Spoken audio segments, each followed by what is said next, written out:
Triangles. Next up on the Magical Geometry Reunion Tour, triangles. The GRE writers love them some triangles. Expect quite a few triangle questions on the test. On the upside, the GRE usually tests on the same types of triangles over and over again. If you can master just a few triangle rules and remember the distinguishing features of the 2 or 3 types of triangles, you should have no problem. Just don't forget that questions involving rectangles, squares, and parallelograms may also be triangle questions in disguise, as we discussed earlier. To get us started, here are 6 rules that apply to each and every triangle you'll meet on or off the GRE. First, all the interior angles of a triangle, that is, the angles inside the lines, add up to 180 degrees. So if you're working with a triangle whose 3 angles don't add up to 180 degrees, there's something wrong. Second, all triangles have exterior angles, angles formed by extending one of the sides of the triangles past where 2 sides intersect. Earlier, we talked about how the 2 complementary angles created by parallel lines always add up to 180 degrees. The same holds true for exterior angles. If you add the angle inside the triangle with the angle next to it and outside the triangle, you'll end up with 180 degrees. If you have trouble remembering this, just remember, triangles are all about 180 degrees, and if you have a straight line, it measures 180 degrees. So if you divide that line into 2 angles, those 2 angles still add up to 180 degrees. Rule number 3. You can determine the perimeter of any triangle by adding the lengths of the 3 sides. A triangle whose sides measure 1, 3, and 4.5 inches will have a perimeter of 8.5 inches. Since we're just talking about perimeter here, those inches should never be squared. Rule 4 is that no matter what kind of triangle you're looking at, you'll always use the same formula to find the area. 1/2 the base times the height. As with trapezoids and parallelograms, you'll probably find yourself drawing in a perpendicular line from one angle to the base for the height. If you have a triangle with a base of 4 inches and a height of 5 inches, the height is 1/2 of 4 times 5. That gives us 10 square inches. Okay, on to Rule 5. The length of any side of a triangle must be greater than the difference and less than the sum of the 2 other sides. So, if you have a side with a length of 7, you automatically know that 7 is larger than the difference of the other 2 sides from each other. You also know that if you add the other 2 sides together, you'll end up with a number larger than 7. This rule is handy for helping you figure out a range of values if you don't know the length of one side of a triangle. You couldn't figure out an exact value, but you could get in the ballpark. Okay, last but certainly not least, the longest side of a triangle is always opposite the largest angle, the shortest side is always opposite the smallest angle, and equal sides are always opposite equal angles. This is always good to know when working with triangles, but it can be particularly useful if you're given a triangle with 2 sides and a third side with an unknown value. If you get a question that tells you 2 out of the 3 sides and then tells you which side is shortest and which side is longest, you can again determine the range of the unknown side. After all, you know which side is longest and you know which side is shortest, so you should be able to figure out that the third side falls somewhere in between. That might seem somewhat obvious enough. So the GRE will phrase the question to say, what is one possible value of x? That means you have to identify one number that falls in that range. Certainly not rocket science. So there you have them. 6 rules for every triangle. Okay, enough with the generalities. Let's review the special case triangles. First up is the isosceles triangle. In this type of triangle, 2 of the 3 sides are equal. If you were paying attention to our 6 rules a moment ago, then you know that 2 of the angles are also equal. Often, you'll see an isosceles triangle on the GRE, but the test won't tell you it's an isosceles. You'll have to figure it out by looking at the figure. So let's say the test gives you a triangle where the 2 sides have a length of 5, and you're told the angle across from one of those sides equals 75 degrees. A question might then ask you to determine the measurement of an angle across from the third side, the side that doesn't measure 5. This is pretty easy. After all, since one of the sides measuring 5 is across from an angle of 75 degrees, you can deduce that the angle across from the other side measuring 5 is also 75 degrees. Then, to find the angle of the third side, you just need to subtract 75 twice from 180. The third angle measures 30 degrees. Another type of triangle you'll encounter on the GRE is the equilateral triangle. All three sides of the equilateral are exactly the same length. By extension, that means the three angles are also equal. Can you guess what those three angles measure? We hope you got 60 degrees, since 180 degrees divided by 3 is 60. Remember how we said the GRE writers love them some right angles earlier? Well, they particularly love right triangles, defined as any triangle with one angle measuring, surprise, 90 degrees. The 90-degree angle is inevitably the largest angle in a right triangle. After all, the other angles have to add up to 90 degrees, so each of them individually must be smaller than 90 degrees. The right angle itself sits across from the longest side of the right triangle, your friend, the hypotenuse. And we already went over the whole Pythagorean theorem finding the length of the hypotenuse thing, so we won't reiterate it here, other than to repeat the equation one last time. A squared plus b squared equals c squared, c being the hypotenuse. Remember though, the Pythagorean theorem only applies to right triangles. If you see a triangle without a 90-degree angle, don't bother trying to use the Pythagorean theorem. You'll just end up with the wrong answer. Circles. Okay, let's move on to the one shape that's captured the imagination of mathematicians since geometry became a science. The shape behind so many of life's sweet things. Cookies, cakes, sunshine, pies. The circle. Big or small, all of these circle manifestations contain 360 degrees. Unfortunately, just because the inside of it is filled with 360 degrees doesn't mean all circles are made equal. Area of a circle is a fairly simple equation. Pi r squared. Yes, we know. The irony of using a mathematical expression that is a convenient homonym of a circular-shaped pastry is not lost on us. As we reviewed earlier, pi refers to the magic number 3.1428, and a whole lot of numbers after that. The GRE won't hold you to any more than 2 decimal points, so for you, pi is simply 3.14. The r in pi r squared, as you might imagine, is the radius we mentioned briefly. The radius is also a good segue into another bit of circle vocabulary, the diameter. Every radius is exactly half the length of that circle's diameter, and the diameter is nothing more than a straight line that runs from one rim to the other directly through the center of the circle. This is important to keep in mind because the GRE may give you a circle's diameter and ask you to use that to find the circle's area. The diameter will usually be abbreviated as d. If you're asked to find the area using the radius, all you have to do is divide the diameter in half and toss it into our equation for the area of a circle, pi r squared.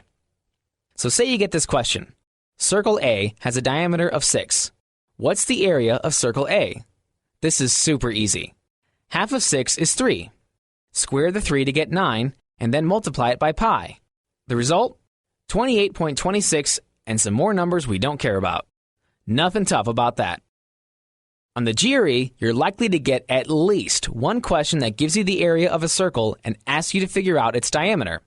Since the diameter is twice the radius, this should be easy. Divide the total area by pi, which gives us r squared. Take the square root of the remaining number, multiply that by 2, and you'll have the circle's diameter. Sometimes you'll be asked to figure out the area of part of a circle. You might be asked, for instance, to figure out the area for a 60-degree sector of a circle with a radius of 8. We know a circle has 360 degrees total, so that 60-degree sector is 1/6 of the total circle. So to figure out the area of that part of the circle, we just multiply 1/6 times pi times 8 squared. If you prefer to think of this as a formula, commit this one to memory. The area of a sector equals x over 360 times pi r squared. X, here, is the number of degrees in the sector of the circle in question. If you have any trouble visualizing this in your head, don't hesitate to draw out the circle and color in the sector on your scratch paper. After all, that's what the scratch paper is there for. In a few minutes, we'll talk more about drawing out figures on your scratch paper. In the meantime, let's talk about circumference, which is the circle's version of the perimeter. Circumference is just the distance around the outside of the circle. If you draw a circle, the circumference is what you draw. It's the shape that makes a circle a circle. And just like everything else in geometry, there's a formula for finding out the circumference of a circle. The circumference, or c, is pi times the diameter of the circle, or, as you might see it abbreviated, pi d. Since the diameter is twice the radius, you can also figure out a circle's circumference by multiplying pi times double the radius. The important thing to remember when looking for the circumference is that you're not squaring anything in your equation. You're not looking for the area after all. If you're asked to find the circumference of a circle with a diameter of 10, all you have to do is multiply 10 times pi, which gives you 31.4. You might even get lucky and not have to do that multiplication. In many cases, particularly when the diameter or radius involves a lot of decimals or a complicated fraction, the GRE lists answer choices with a pi in them. So in the case of our circle with a diameter of 10, the correct answer might be written as 10 pi. As with any other non-quantitative comparison question, you can save a lot of time and avoid extra work by looking at your answer choices before you work the problem. This way, you know what form your final answer should appear in before you find your answer. Often on the GRE, you'll work with the length of a section of the circumference. This section is called an arc. Every arc contains two endpoints, which are the point on the circle where the arc starts and the point on the circle where the arc ends. If one of your endpoints is called point B and the other is called point C, your arc is referred to as arc BC. To figure out the length of an arc, all you need to know is that arc length equals the degree of the arc over 360 times 2 times pi times the radius. This makes a lot of sense when you think about it. 360 is the total number of degrees in the circle, so you need to know how many degrees are in the arc itself. To figure that out, you just figure out what the fraction of the total circumference of the arc is. So if you know that the arc AB is 1/5 of the total circumference, then the number of degrees in the arc is just 1/5 of 360 degrees, or 72. Typically, the GRE will either tell you what fraction of the total circle the arc is, how many degrees are in the arc, or the radius. Then, using whichever bit of information they give you, work backwards and solve the problem. This is not as tricky as it sounds. Let's say you're told that circle D has an arc, AB, with a length of 7, and that circle D itself has a radius of 1. The question then asks, how many degrees are in arc AB? To solve it, just write the original equation, filling in the unknowns with what you do know. So you could write it as 7 equals x over 360 multiplied by 2 times pi times 1. Then get all of the numbers on one side to solve for x. Surface area and volume. We've talked a lot about figuring out area, perimeter, circumference, and the lengths of sides and radii. All stuff dealing strictly with flat, two-dimensional images. But you may get one or two questions asking you to find the volume or surface area of a three-dimensional object. So you should know the formulas for figuring out these things too. Let's start with surface area. As you probably remember, surface area is just the area of all the sides of an object added together. So if you're looking for the surface area of a shoebox, you're simply adding up the area of each side of the box. It's just like a regular area problem, except you're adding multiple areas together. Your end result should stay squared though. Inches squared, meters squared, yards squared, you get the idea. We've said it before, but we'll say it again. Draw out illustrations when you need help solving geometry problems. This is particularly helpful when it comes to surface area and volume questions. The GRE writers really skimp on the illustrations when it comes to questions like these. After all, they know you can figure out the volume of a cube if they've got it sketched out perfectly with the length of a side written in.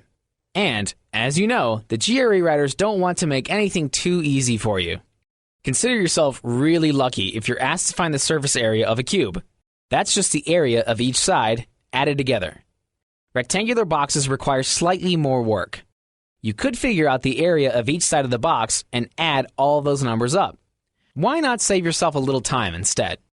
Since each side of a rectangular box has another side that's the same size, you can actually just figure out the area of 3 sides and then multiply them by 2. So in other words, you can find the surface area of a rectangle by finding the area of side A and multiplying that times 2. Then you'd find the area of C and multiply that times 2. And then you can add those 3 area figures together and get the total surface area of the rectangle.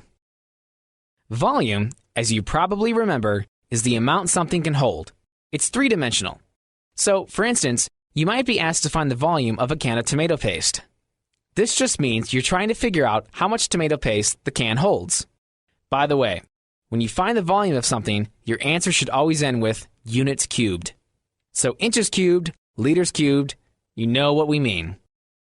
There are 3 types of figures you'll need to be able to find the volume for on the GRE. The first is a rectangular solid, such as a box. To find the volume of a rectangular solid, simply multiply the length of the box times its width times its height. If you're given a box with a length of 3 inches, a width of 5 inches, and a height of 2 inches, the volume is 3 times 5 times 2, 30 inches cubed. The second type of figure for which you should be able to find the volume is a cube.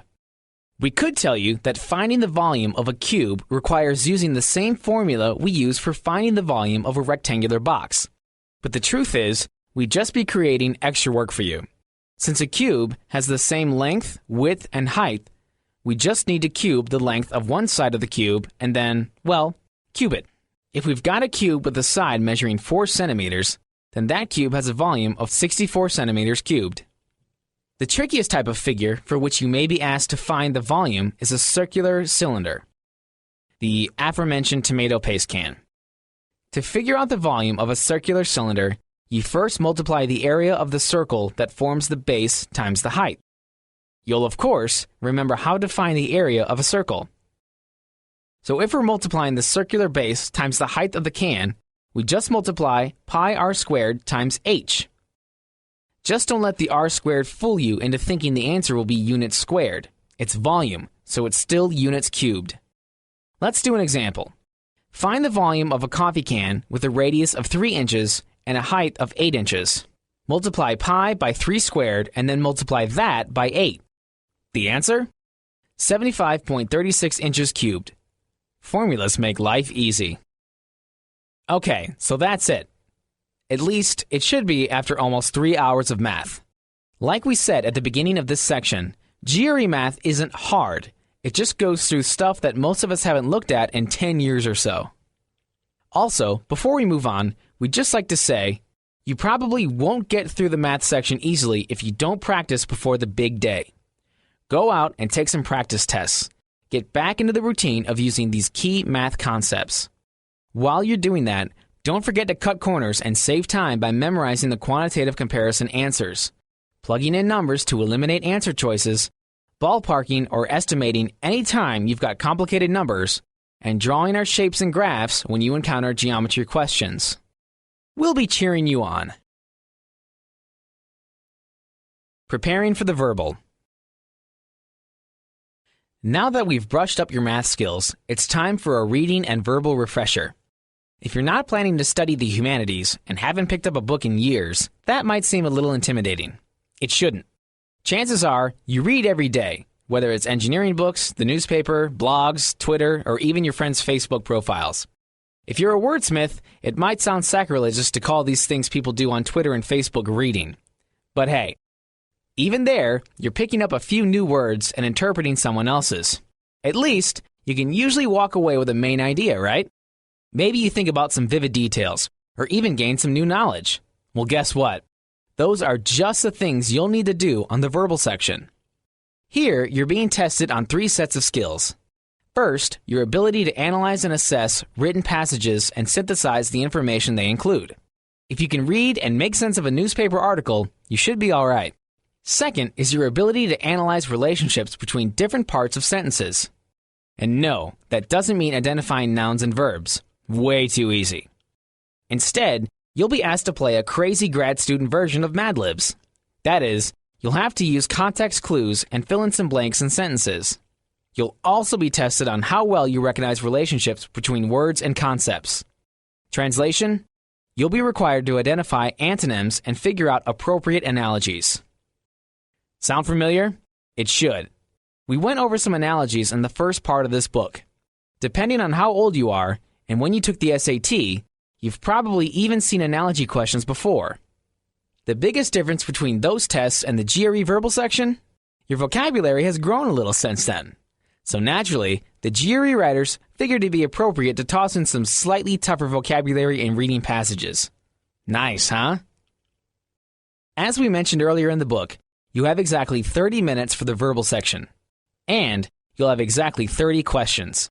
6 will be sentence completions, 7 will be analogies, 8 will be reading comprehension, and 9 will be antonyms questions. Just like in the math section, the different question types will be interspersed. An antonym passage here, a sentence completion there. You know how it goes. Most verbal questions are short, to the point, and won't require a lot of time. That means you should be spending the bulk of your time on those 8 pesky reading comprehension questions. Unfortunately, managing your time won't exactly be easy. 30 questions in 30 minutes is a tough run to make. Luckily, we've got some tricks to help you get through reading comprehension passages quickly and identify what the different verbal question types are fishing for. The more you practice using these tricks on your own, the quicker you'll fly through the verbal section on test day. In a few minutes, we'll discuss the different types of verbal questions. But first, we wanted to clue you in on a few things you should start doing now and continue doing through test day. First, if you're not already a bookworm, you'll want to devote at least 15 minutes a day to casual reading. Sure, it's cool that you read your friend's MySpace blog, but the GRE is the big leagues. That time spent reading can only help if you read full-length articles or chapters from books on a daily basis. Not only will this help you on the sentence completions, analogies, and antonyms by boosting your vocabulary, it'll sharpen your mind and improve your reading comprehension skills. Not sure what to read? Try the Washington Post or the New York Times for your politics and news. Check out Rolling Stone or Vanity Fair for a little entertainment. Or if you're truly the 21st century kind of person, you can find excellently written articles on websites like Slate or Salon. If none of these excite you, ask your bookish friends what they're reading. Hit the Harry Potter series or whatever book fad is going on right now. Second, while you're reading, look up words you don't know. The GRE verbal section includes some fairly tough vocabulary, and you can't ignore it on the test, obviously. You might have to find the antonym of a word you don't know or figure out if it fits into a sentence. And you know what the best way to do what that is, of course. Boosting your vocabulary, starting now. While you read, keep a dictionary beside you. Or, if you read online, have a browser tab open to dictionary.com. Look up every word you don't know. It'll slow your reading down, sure, but it'll definitely improve your vocabulary. And don't stop there. Thumb through the dictionary for new words or sign up for a service that emails you a word of the day. Are you a Google user? Google has an excellent widget you can put on your personalized Google page that delivers a new word every single day. Third, don't get distracted by shiny objects. Rather, don't let certain words on the GRE distract you from the real answers. Just like GRE math includes answer choices that reflect common, careless mathematical errors, GRE verbal answers include words that seem right at first glance. There are 2 types of verbal distractors. The first are words with similar meanings. Think recession and depression, or shiny and bright. One of the best ways to avoid falling into the distractor trap and picking up the wrong answer word is, well, reading all of the answers. Of course, it also helps if you've got a big vocabulary and recognize the distinctions between words. The other type of verbal distractor is the so-called sentimental word. Sentimental words seem to work because they're associated with a feeling or idea used in the question. So say you've got a sentence completion question that says, the dictator did not embrace democracy immediately. Rather, the transformation was ... The ... here, of course, is where we fill in the blank. Our choices are A, discriminatory, B, desirable, C, ongoing, D, unchallenged, and E, instantaneous. Let's try filling in the blank with these words, starting with choice A. The dictator did not embrace democracy immediately. Rather, the transformation was discriminatory. This choice doesn't work, but you might think it did. After all, discriminatory is a negative word, and so is dictator. If you scan the sentence quickly without reading rather, which signals a shift, you might think discriminatory was the right answer. So the writers are trying to fool you by playing on emotions present in the word. Let's do choice B, desirable. The dictator did not embrace democracy immediately. Rather, the transformation was desirable. Again, this isn't the right answer, but if you didn't read carefully, you might think it was. Desirable, after all, is a positive word, and dictatorship is usually regarded as negative, and democracy as positive. You might pick desirable if you weren't on the lookout for sentimental words. The good news is that by identifying sentimental words, we've already eliminated 2 choices. What about choice C, ongoing? Let's plug it into our sentence. The dictator did not embrace democracy immediately. Rather, the transformation was ongoing. Now there's a word that looks like it works. The second half of the sentence includes the word rather, which, as we said a moment ago, signals a shift in tone. And ongoing accomplishes that. We probably have our answer in ongoing. But remember, we want to make sure we haven't chosen a word that's similar in meaning to the right answer. So let's check out choices D and E just to be safe. D is unchallenged. Does it work to say, the dictator did not embrace democracy immediately, rather the transformation was unchallenged? Definitely not. All right, last one, E, instantaneous. The dictator did not embrace democracy immediately, rather the transformation was instantaneous. Doesn't work at all. In fact, the first part of the sentence practically tells us, by saying the dictator didn't embrace democracy immediately, that instantaneous can't work. So we were right. C, the correct answer. We also saved ourselves a lot of time by eliminating those sentimental answer choices. Sentence completions. Since we just went over a sample sentence completion question, why not spend a little time talking about the whole category of questions? As you probably noticed when we went through that sample question's answer choices, finding the right one wasn't exactly all that tough. We used context clues and keywords like rather and immediately to figure out how to fill in the blank. Since you're supposed to find the word or words that fit logically into a sentence, this is how you should figure out the answers to all sentence completion questions. In fact, because GRE sentence completions provide you with context clues, you should be able to figure out the word or synonym of the word you're looking for before you even see your answer choices. Say you're given the sentence, the president's decision did not go unchallenged. In fact, many legislators called him to ... Without even seeing the answer choices, we should be able to make an educated guess about what kind of word fits in the blank. We know the president was challenged, and the next clause starts, in fact, instead of, say, but or yet, words that might soften the challenge. So we should be looking for a word similar to challenge. We might say the legislators called the president to protest or complain. With this preliminary answer in mind, we should then look for the answer choice that means protest or complain. If we have trouble narrowing the choices down, we can always eliminate sentimental words and words with similar but ultimately different meanings. As if this didn't make things easy enough, the GRE only uses 3 different sentence types for sentence completion questions. If you can spot the sentence type, you should have an easy time zooming in on the type of word you need. These 3 sentence types are what we call definition, contrast, and magnifiers. Definition questions ask you to, well, obviously, to figure out a definition. Take the sentence, the rain was falling so ... that the drivers couldn't see more than a few feet ahead. We're basically being asked what kind of rain would cause drivers to lose visibility. From the context, we can assume the missing word should be something like heavily, so we just have to find the answer choice with a similar meaning. Contrast questions, on the other hand, are looking for words that, surprise, contrast each other. Think back to the sentence completion we worked a few minutes ago. The dictator did not embrace democracy immediately.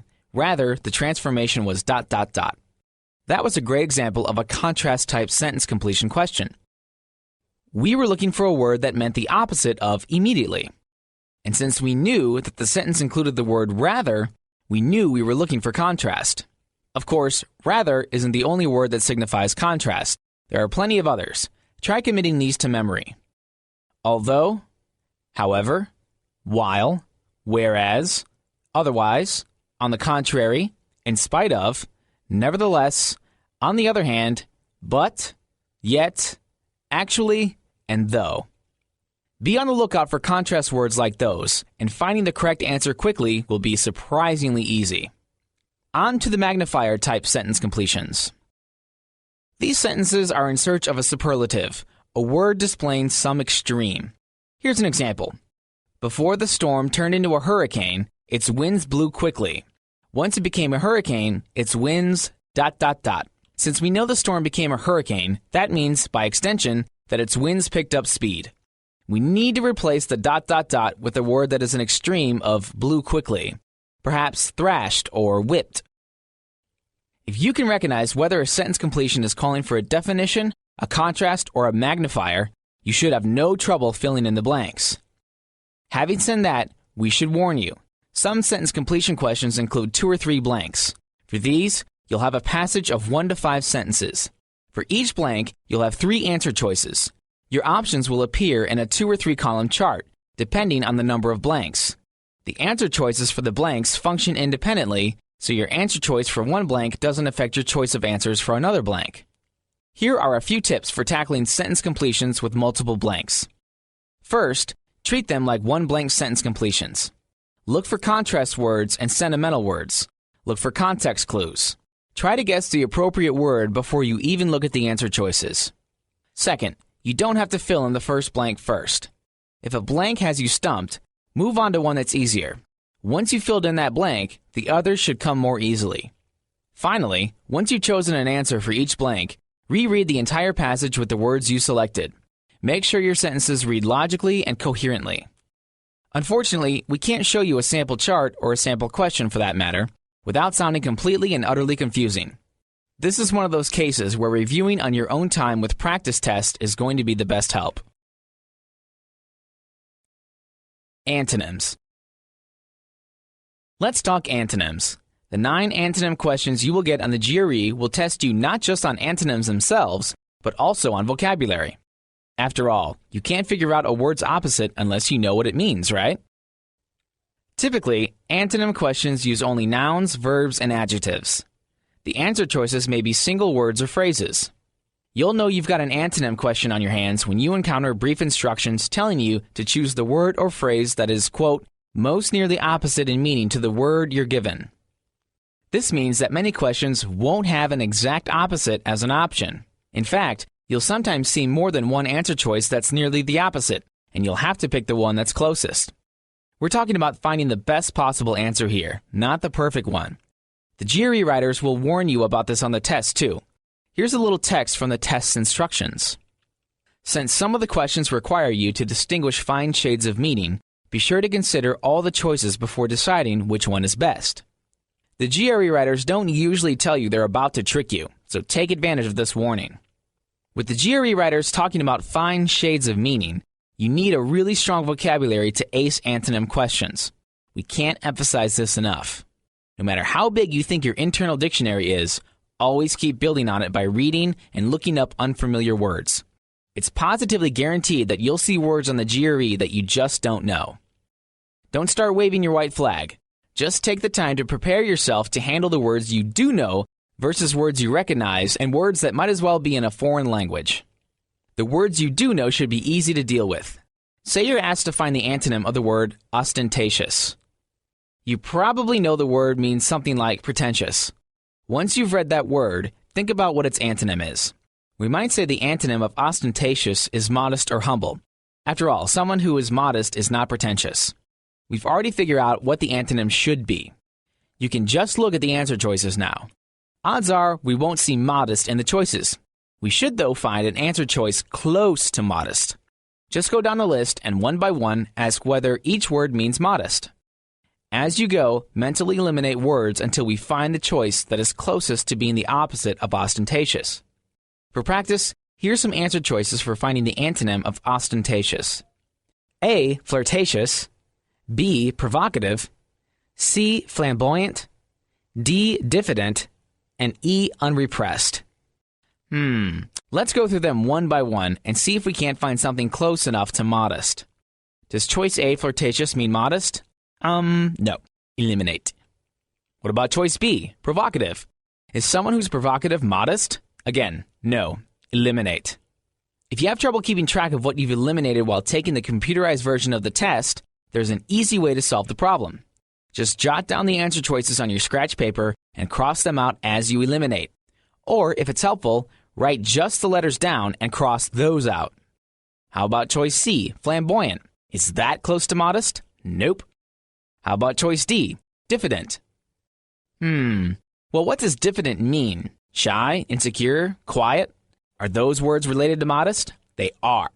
But you want to be safe rather than sorry, so let's double check by creating a sentence with both ostentatious and diffident and see if it really works. So let's double check by creating a sentence with both ostentatious and diffident and see if it really works.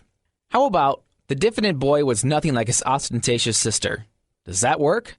Sure does. Let's check choice E, unrepressed, just in case. If someone who's repressed is reserved or held back, someone who's unrepressed is just the opposite, uninhibited. And someone who's uninhibited is anything but modest, so we can eliminate choice E too. That leaves us with diffident. Sure, it helped to know the definitions of the words we were working with, but it also helped to make up a sentence and plug in the word. Anytime you find yourself struggling for an antonym, try coming up with a sentence and plugging the words in. Using the word in concrete terms should do the trick. Often, you'll be asked to find the antonym of a familiar-looking word that you can't quite define. Or you'll get a word that you swear couldn't possibly be English, like polymorphous, which technically isn't English at all, it's Latin. You've probably seen that word before but don't quite know what it means. You can't skip the question unless you want to skip all of the remaining questions. So what should you do? For starters, use your knowledge of prefixes, suffixes, and root words and see what you can figure out about the word. Are there any parts of polymorphous you can define? Of course there is. Poly, for starters, means many. So we should be looking for an answer with the prefix uni, a prefix meaning one, singular, or solitary. Polymorphous, in case you weren't certain, refers to something taking on many different shapes and forms. An amoeba, for instance, is polymorphous. Sometimes, of course, you won't be this lucky. A word might look familiar, but its root, not so much. Let's say you get the word vituperate. And just for the sake of argument, let's say you have no idea what it means. Its prefix and suffix are meaningless to you. Here's what you should do. Look at the word and ask yourself whether it has a positive or negative connotation. If you still have no clue, say the word aloud and go with your gut instinct. Don't worry, the word in every antonym question should be positive or negative. After all, if it were neutral, it probably wouldn't have an antonym, right? So what do you think? Is vituperate a positive or negative word? We're going with negative. Let's run with that and look at our answer choices. Remember, we're looking for a word that's as close as possible to the opposite of vituperate. A, attack. B, compliment. C, investigate. D, extol. And E, antagonism. Since we're calling vituperate a negative word, we're looking for positive words as antonyms. Start by eliminating all of the negative answer choices. Let's go through each answer choice one by one. Is choice A, attack, positive? Definitely not. Eliminate it. What about choice B, compliment? That's a positive, obviously, so we'll keep it. What about choice C, investigate? It's not necessarily a negative word, but you could make a case that investigations happen because something bad is going on. Go ahead and eliminate C too. How about choice D, extol? If you've ever been to a church or synagogue, you've probably heard this word used as a way of lavishing praise. It's a very positive word and thus a keeper. What about choice E, antagonism? Another negative word, so we'll eliminate it. Now we're left with two choices, compliment and extol. Both refer to giving someone praise, so we can assume that vituperate means the opposite, criticizing someone. But we're not sure if it means criticizing someone, which could be the opposite of compliment, or criticizing someone really badly, which would be the opposite of extol. We've got a 50-50 chance of guessing right. If you were pressed for time, you'd go on and just pick one and go. But let's try to guess in the most educated way possible. Let's decide whether we think vituperate is negative or really negative. Our gut instinct is that it sounds really negative. And in fact, it is. Vituperate actually means to criticize very harshly. So our answer should be extol, which means to praise someone or something with great enthusiasm. Sometimes, not all of the answer choices will be that clearly positive or negative. In fact, you might see some answer choices that have no clear opposite. Sofa, for instance, has no opposite. Espresso doesn't really either. Be on the lookout for choices without clear opposites. These are the kinds of answer choices you want to see because you can eliminate them. After all, how can sofa be another word's antonym if it doesn't have an antonym of its own? That said, don't get too trigger-happy eliminating antonym answer choices. Often, the GRE test writers include answer choices that have multiple meanings.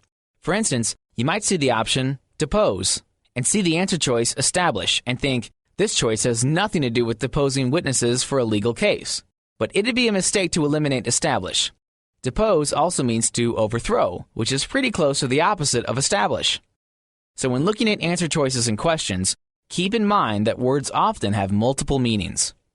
Before we move on, let's work on one more sample antonym question and see if we can put our new tricks to good use. We're looking for the antonym of obfuscate. Before we even look at our answer choices, figure out what the word means and come up with our own antonym. If that doesn't work, go to root words, suffixes, and prefixes to make an educated guess. Finally, ask whether the word is positive or negative. So, can you define obfuscate? Maybe. Just in case, it means to make something unclear, unnecessarily complicated, or confusing. Now that we've got that in hand, let's come up with our own antonym. So what's a good antonym for obfuscate? How about clarify? Now that we've come up with our own antonym, let's look at our answer choices. A. Disguise. B. Elucidate. C. Intimate. D. Authoritative. And E. Abridge. Now let's go through our answer choices one by one and see which one is the best antonym for obfuscate. Disguise. Definitely wrong. Synonyms are always easy to eliminate, so consider them a gift. Now let's look at choice B, elucidate. Is it an antonym for obfuscate? It definitely could be. After all, elucidate means clarify, which is the antonym we came up with while brainstorming. Hold on to it. So what about choice C, intimate? That means either private, as in relationships, or it means to hint subtly about. In either case, it's not a way of saying clarify, so cut it out. Just two more. Authoritative. Is authoritative another way of saying clarify? No. Far out and left field too, having nothing to do with either muddying the waters or clearing them. Eliminate it. Finally, choice E, abridge. That, of course, means to make something shorter, like abridged audiobooks. A lot of the time, editing something down can make it easier to understand. But think about the abridged Canterbury Tales. Sure, they were shorter than the original version, but did they make any more sense to you afterwards? Not necessarily. Cut it. By process of elimination, our final answer must be choice B, elucidate. Analogies. Earlier in this book, way back at the beginning, we talked about the analogy questions. You want to be pretty familiar with the setup. The test gives you two words that are somehow related and asks you to find a pair of words that share the same relationship. And look at that. Another set of questions where a big vocabulary definitely helps. Solid reasoning skills will also provide a pretty big payoff. To get started on any analogy question, first, figure out the relationship between the two words in the question. That may require knowing their definitions, but more often than not, you'll already know the words themselves. The tougher part is understanding the relation to each other. A good place to start is by making a sentence with the two words. Nothing fancy or complicated, just a quick sentence that helps identify one word's relationship to the other. So let's say we're given the analogy, conductor is to orchestra. What is the conductor's relationship to an orchestra? If you're thinking something along the lines of, a conductor leads an orchestra, you're right. Write it on your scratch sheet. Since we've got the test sentence, we can look at the answer choices and figure out which pair of words can be substituted for conductor and orchestra in our sentence, a conductor leads an orchestra. You ready to try it out? Here are our answer choices. A. Lion is to cage. B. Student is to class. C. Congregation is to minister. D. President is to country. And E. Violinist is to flutist. So let's try to substitute each choice into our sentence. A conductor leads an orchestra. If a choice doesn't fit into our sentence perfectly, we can eliminate it. And if we're not sure of the meaning of a word, we'll hold on to that answer choice and come back to it once we've eliminated our options. Let's start with choice A. Lion is to cage. Does it work to say a lion leads a cage? The lion probably wishes that were the case, but no, definitely not. Eliminate. How about choice B? Can we say a student leads a class? Another case of wishful thinking, but no, that doesn't work. We can eliminate choice B. What about choice C? Congregation is to minister. Can a congregation lead a minister? Definitely not. This, by the way, is another example of the GRE grabbing a correct answer choice and flipping it to throw you off. In its switched format, it's wrong. Eliminate it. How about choice D? President is to country. Excellent. A president definitely leads a country. Choice D looks like a pretty excellent option. For the sake of completeness, we'll look at E. Violinist is to flutist. Does a violinist lead a flutist? Maybe, but probably not. Like C, this is another distractor, a pairing of sentimental words that you might pick if you were rushed or being careless. You see violinist and flutist, and you think, they're in an orchestra. Click. And that click is the sound of your mouse choosing the wrong answer and advancing to the inevitably easier question. Don't be fooled. Anyway, we can eliminate choice E and give the thumbs up to choice D. President is to country. It passed our sentence test, so we'll run with it. Sometimes, identifying these relationships can get unfortunately tricky.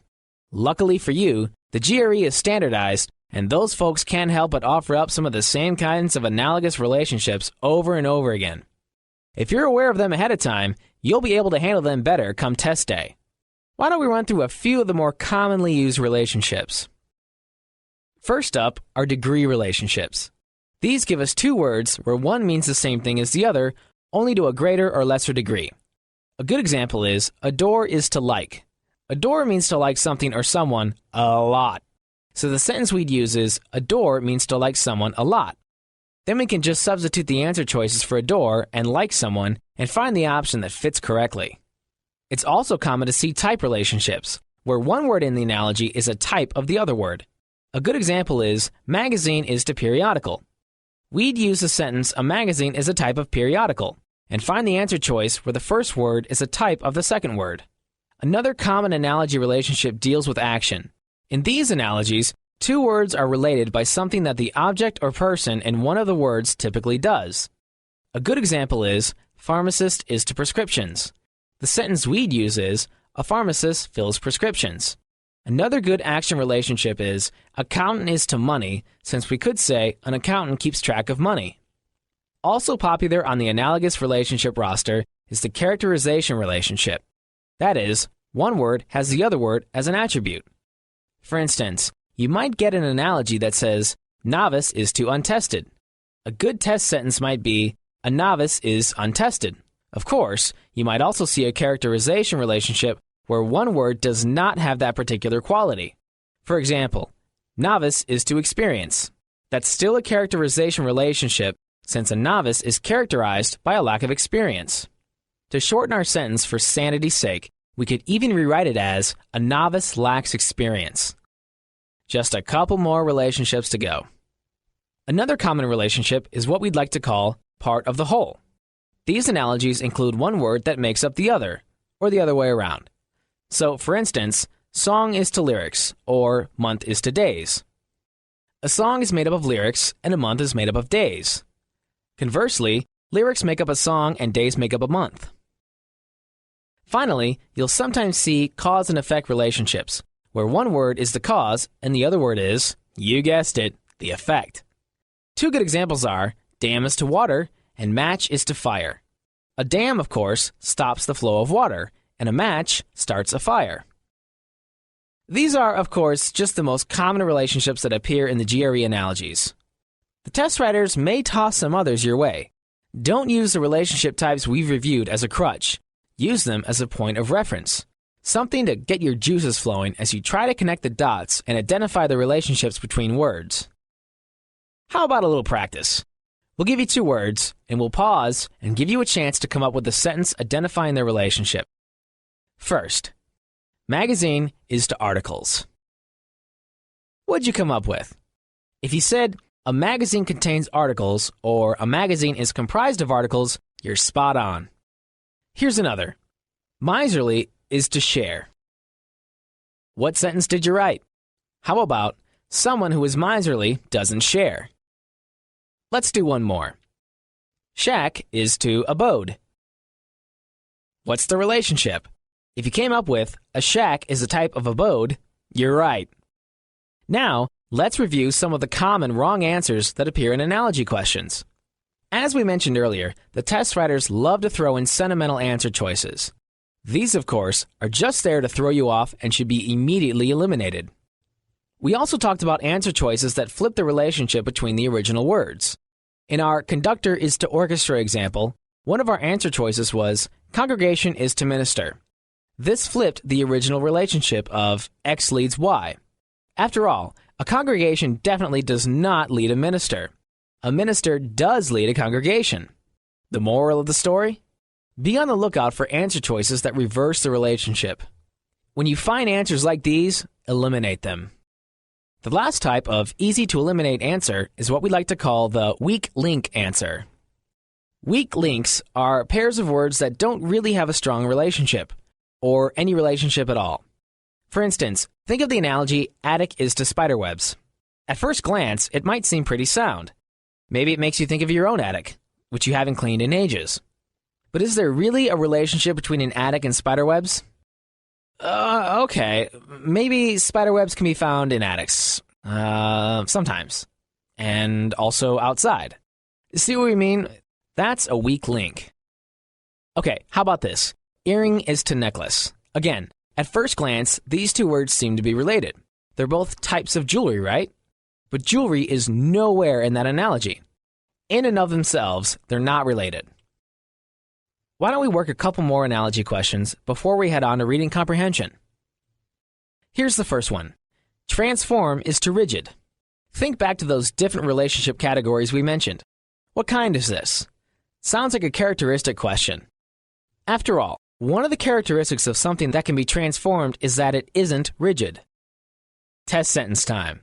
How about something that can be transformed isn't rigid? Remember to write it down too, so you don't forget it while going through the answer choices. Speaking of which, here they are. A. Waver is to dither.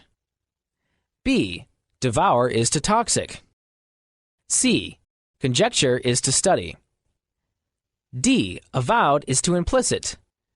And E. Partial is to unprincipled. Which of these choices fits perfectly into our sentence? Something that can be transformed isn't rigid. Let's find out. Choice A says, waver is to dither. So let's plug it in. Something that can't waver isn't dither. Wrong part of speech or not, that doesn't make any sense. Dither means to behave indecisively, like the dithering between two answers you might be doing on the test. Waver and dither are synonyms. Transform and rigid are not. Eliminate choice A. On to choice B. Devour is to toxic. Plug them into our sentence. That gives us something that can be devoured isn't toxic. Actually, that sounds like it might work. Sure, just because something toxic doesn't mean children and pets won't try to eat it. But if it's toxic, it probably doesn't taste good, so someone probably wouldn't eat it rapidly. In other words, choice B could be right. C. Conjecture is to study. Does it make sense to say something that can be conjectured isn't studied? Maybe. Conjectures are based on incomplete information. If you make a conjecture about something, you probably need to study it more. But that doesn't mean the subject isn't being or hasn't ever been studied, which is what this sentence implies. We can probably nix choice C, especially since B is so close. Let's try D. Avowed is to implicit. Something that can be avowed isn't implicit. What do you think? Avowed means declared, confirmed, acknowledged. And if you do those things, something's past the point of being implicit or unspoken. Choice D might work. We'll come back to it. What about E? Partial is to unprincipled. Let's plug it into our sentence. Something that can be partial isn't unprincipled. Partial in this case means fond of rather than not whole. This is a tough one. It implies that someone or something that is partial to something has principles. That might be true if we're talking about someone being partial to a particular basketball team or a brand of coffee. But if we're talking about a partial judge, that person is arguably unprincipled. Judges are supposed to be objective. Since the relationship doesn't always hold true, choice E can't be the right answer. We'll eliminate it. Now let's look again at the two remaining answers. We've got B, devour is to toxic, and D, avowed is to implicit. Earlier, we talked about how someone probably wouldn't devour something that's toxic because they know better or it tastes bad.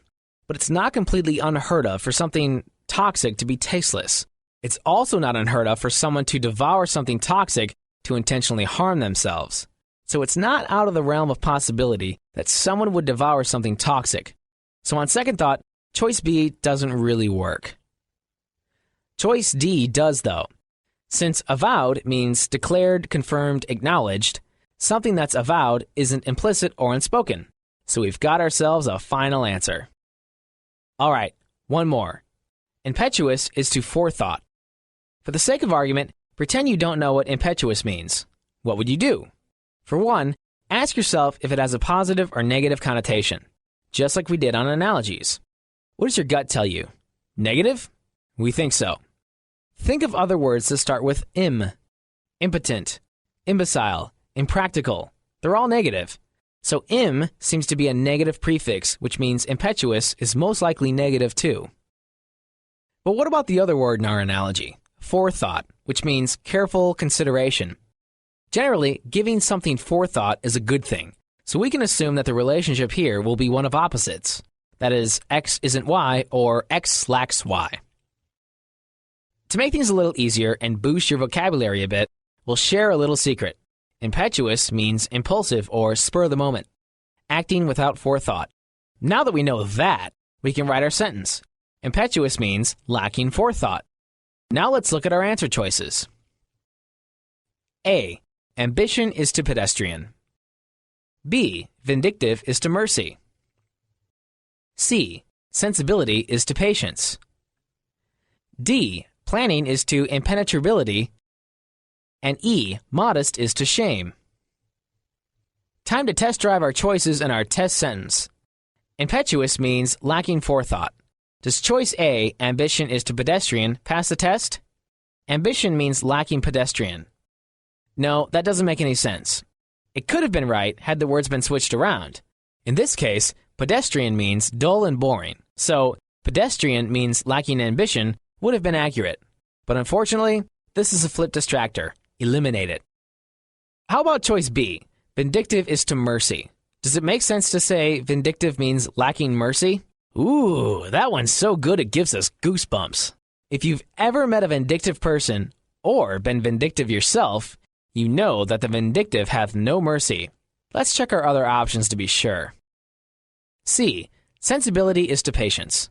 Does it make sense to say sensibility means lacking patience? Not at all. Someone who is sensible we usually think of as very level-headed and patient. Choice C gets cut. Next up, choice D. Planning is to impenetrability. Can we say planning means lacking impenetrability? Oh no, not at all. That makes no sense. Impenetrability means mysteriousness or incomprehensibility. There's really no relationship between that and planning. That's definitely a weak link. It might also serve as a sentimental word distractor. Both impetuous and forethought relate to whether someone plans and thinks things through. We're not falling for it. Choice D gets the cut. And finally, E. Modest is to shame. Does it make sense to say modest means lacking shame? Absolutely not. We tend to think of the modest as having quite a bit of shame. E is right out. Choice B, the one that gave us goosebumps, is definitely the right one. We'll mark that correct and move on. Obviously, the whole point of analogy questions is analyzing the relationship between the two words you're given. For the most part, the words themselves won't be too tough. Depending on how you do on these questions, you might see a few unfamiliar words. Don't get freaked out. Remember from our anonym review that we've got plenty of strategies to figure out unfamiliar words, like positive or negative connotations, prefixes, suffixes, and word roots. And you can always eliminate answer choices with weak links. Reading comprehension. The part of the test where brevity suddenly seems to be highly overrated. Welcome to the most time-consuming part of the test. Just like on the PSAT, SAT, and ACT, GRE reading comprehension starts with a passage and follows it up with some questions. Even though each question will appear on a different screen, the passage will appear beside every corresponding question along with a scroll bar so you can refer back to it as necessary. Thank goodness for small favors, right? Since you don't have unlimited time on the verbal section, you'll only have about 8 reading comprehension questions. You can expect to have 2 to 4 different passages covering all sorts of things from politics to art, culture to science. Usually, you'll get 2 short passages of about 150 words and 1 larger passage closer to about 450 words. Given the variety of topics, odds are you'll read some passages that you find pretty darn boring, or worse, difficult to grasp. Of course, that's sort of the idea. The GRE writers want to see how sharp your reading comprehension skills are when you're reading about the unknown or uninteresting. They know that reading about unfamiliar subjects might suck up your time by forcing you to reread paragraphs or even the entire passage. This is one of the key ways that the GRE writers try to waste your time and get you out of your zone on the verbal section. But don't be bothered by any of that. You don't have to be a science whiz to read a passage about science. You just have to be able to read and make sense of words and the meaning of the passage. Technical details don't matter at all. So here's the plan for staying focused and not getting bogged down in pointless minutia. First, do not read the comprehension questions until you've read the entire passage. We repeat, do not read the questions until you've read the entire passage. We know this runs contrary to what we told you in the math section, but on reading comprehension, most questions relate to specific details and words. So when it comes to reading comprehension questions, it won't help to read the questions without the context of the passage. Instead of reading the questions first, read the first line of each paragraph in the passage so you get the gist of the whole thing. Once you've done that, quickly read the entire passage for overall comprehension. We know, it's been a long time since someone's encouraged you to skim something. In college, your professors probably stressed the importance of reading every word and catching every nuance. In high schools, your teachers probably did the same. Well, we're here to tell you that it's completely okay to skim on the GRE. In fact, it's a necessity. Having said this, you shouldn't be all lackadaisical about skimming. It's a working skim. While you're reading, there are 3 things you'll want to jot down on your scratch paper. You don't have much time to spare, so you've got to be judicious. First, always jot down the main idea of the passage. There's a good chance you'll get a question asking about the main idea, so it's important to be prepared. Second, note the author's tone and attitude. Is the author pessimistic, optimistic, neutral? How does the author seem to feel about the subject he or she is writing about? You're likely to be asked about tone too, so save yourself the hassle of rereading by taking notes as you read. The third and final thing you need to jot down is any important evidence that appears in the passage.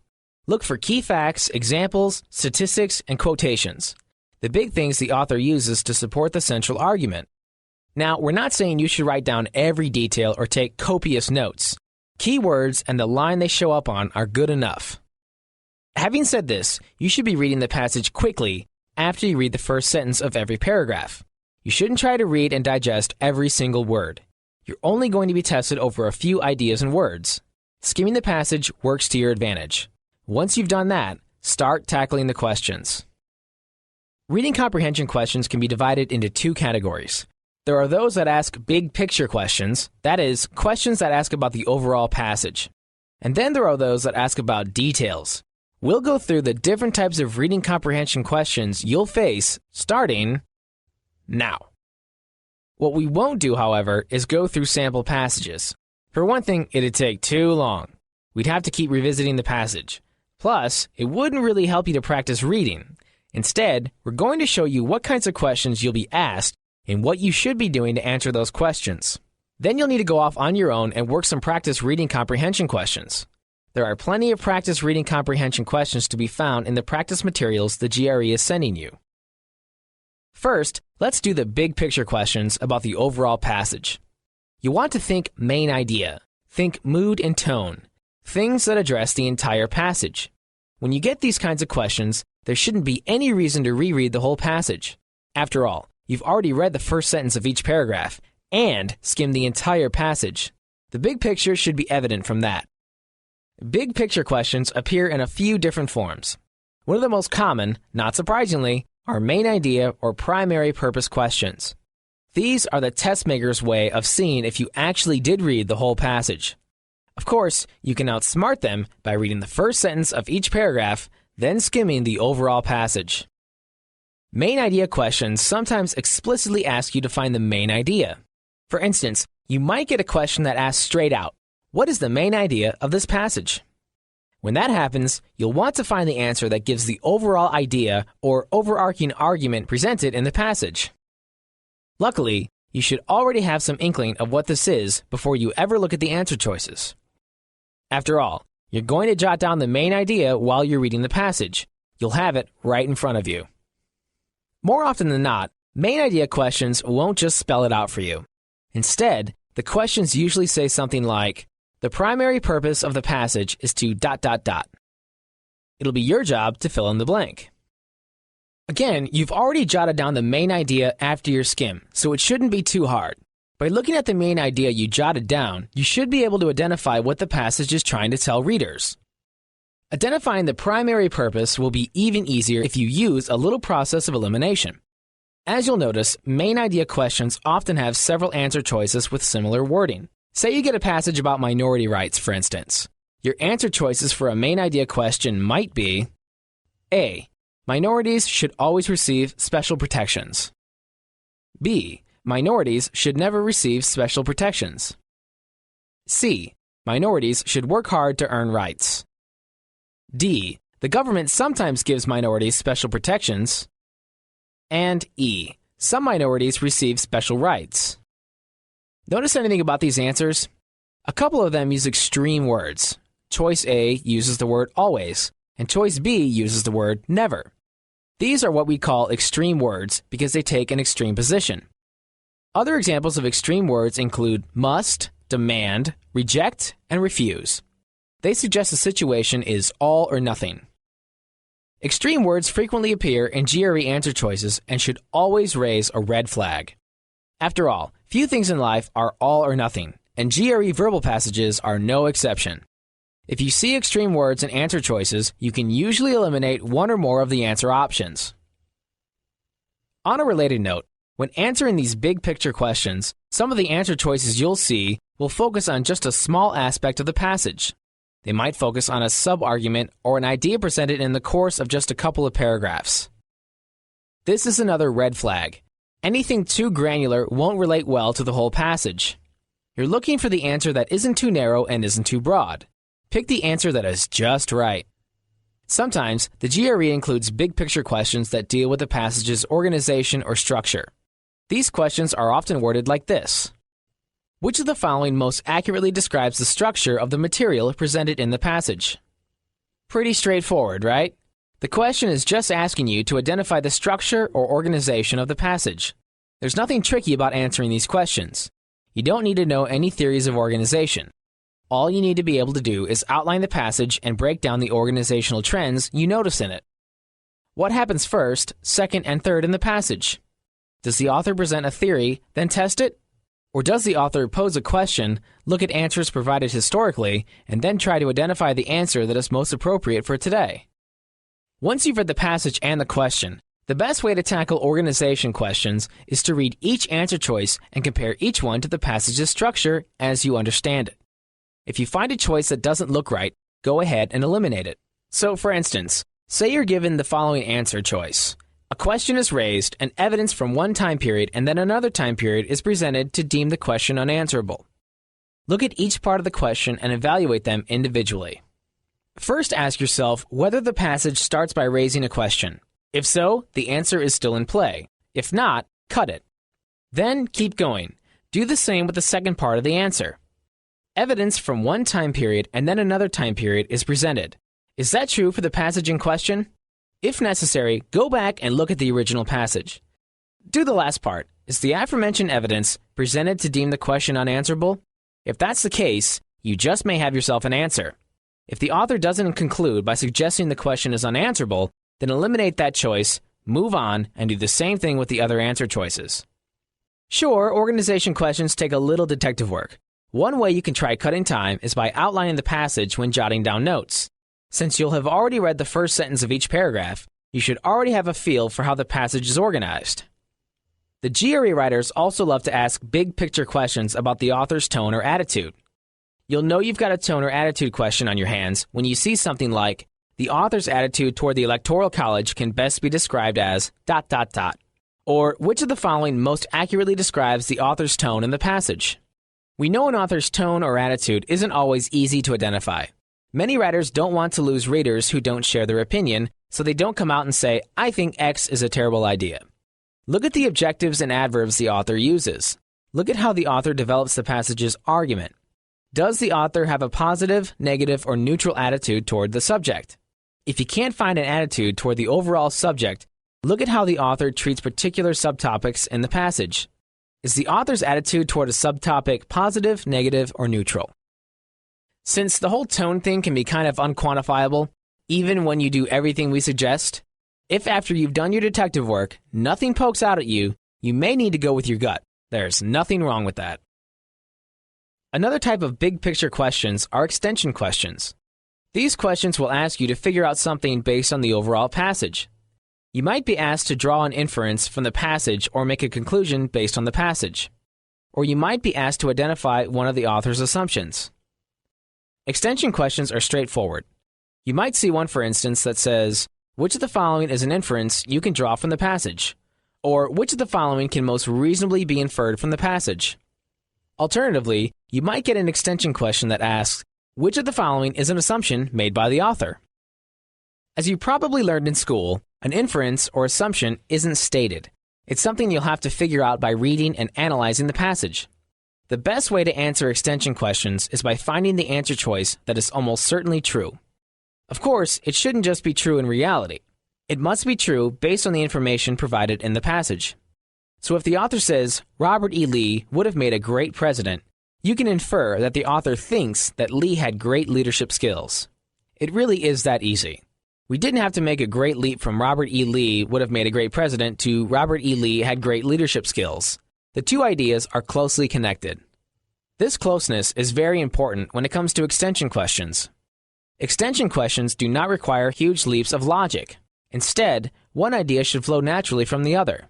The answer should be supported by the passage, and the passage should be supported by the answer. So if you see an answer choice that seems to be out of left field or requires a few extra steps or leaps in logic, eliminate it. It's the wrong answer. Likewise, if you see an answer choice that sounds true to you but isn't based on the text, eliminate it. GRE extension answers should always be clearly supported by the passage. The reading comprehension section will absolutely give you some application questions. These will ask you to apply the author's ideas to another situation. Or they'll ask you to identify a situation that is comparable to the passage. Generally, the situation will be hypothetical.